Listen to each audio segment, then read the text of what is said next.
How are you? Good. Nice to see you. Thank you.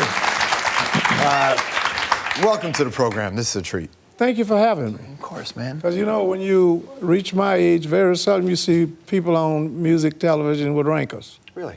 Yeah.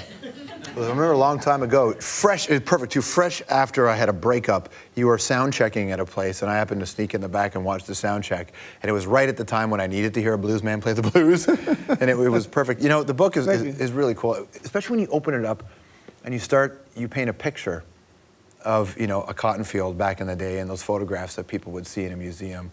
And you very well easily say, I could be that young boy in that picture. Do you feel like you've seen a part of America that most people have only seen in photographs? Yes, but I didn't see it in photographs. I saw it for real. Yeah, exactly. Yeah. You have an interesting career, too, though, because for the longest time, I mean, you were a busy man and you worked a lot, but for the longest time, you weren't the guy at the front of the stage. I was always thought I'm still a little too shy to be the guy at the front of the stage.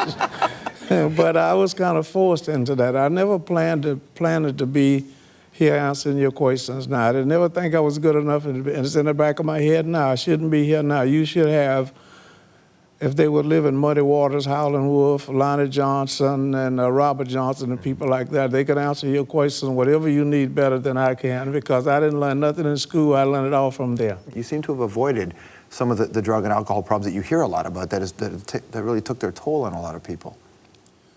Well, you know, back to the cotton field. My grandmother, my grandfather, my daddy's friends, my grandmother's friends, if I act like I was finna do something wrong, if I missed my homework, I got hit all the way home by friends, uncles, and everybody else. My mother had a stroke before she died, and I was living in Chicago. She had a broomstick beside the bed, and that wasn't to sweep the broom. And I remember that today. You played so many shows over your career. Do you remember where you were the night Martin Luther King died? Yes. Tell me about that night. New York City. I was playing at the Jimi Hendrix bought the place. In Greenwich Village? Uh-huh. I think it's a recording studio now. That's the only place they didn't sell booze that night. And the mayor of the city of New York came out and walked the streets and started to calm the riots. And we all, every other club was selling booze, had to close. And they all came there. That was me, B.B. King, Janis Joplin, and everybody else wound up at this big place in the village and played until daybreak, cried and played. Yeah, all night. What were you thinking? Why? You know, and that's what time it was then, man. People was just crazy everywhere, you know. My thinking was, don't nobody want to hear the truth. Like Albert King made a record about everybody want to go to heaven, but don't nobody want to die. Speaking of the great rooms you've been in, take a look at this. I want you to tell me this story here and how this happened. We were trying to get you to have to sing that. Yeah! Because I heard you. Come on. I heard you singing Al Green.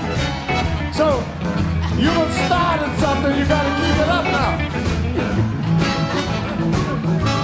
You can do it. Baby, don't you wanna go? Same old place, sweet home Chicago.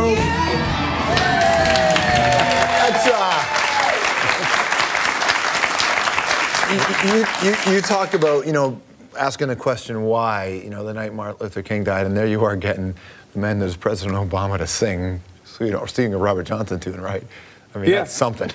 Well, that's a long way from picking cotton, I can tell you that. Yeah, what happened, there was little rumors in the White House that he was going to come up automatically and say that and sing. And I saw him walking off the stage. I said to myself, I may get embarrassed or get thrown out the White House, but I'm going to say something. And 3 days later, B.B. called me and said, man, you did it. You got him to sing. What's the legacy of the Rolling Stones, do you think? Forever and ever, because they let America know who we were. Yeah, a lot of Americans didn't know who we was until the Stones and all those British guys just came back and say, matter of fact, they were saying when they was getting famous, it's a British invasion. They would say, wait a minute, no, this is Howlin' Wolf or T-Bone Walker or some of his music like that. And that's when people have come to me personally and say, I didn't know who you was until the Stones showed up. And then I went back and found out who B.B. King and Robert Johnson, because Eric Clapton was doing a lot of Robert Johnson and those people's music, and they were saying, this is not mine. Matter of fact, they went back down there, some of those guys were living, and gave them the royalties checks for the songs they had wrote. It's pretty amazing, right? It was. When I interviewed both Bobby Rush and Honey Boy Edwards, Honey Boy, buddy, just told me. Yeah, just the year before he passed, or a couple years before, they had said that what they noticed was that when they started playing blues, it was for a predominantly African-American audience, and somewhere along the line that changed, and that they said that the black population in America stopped buying the blues, and he didn't know, Bobby didn't know why. Honey Boy didn't know why. Just all of a sudden, white guys got into the blues. Absolutely. Did you notice a shift?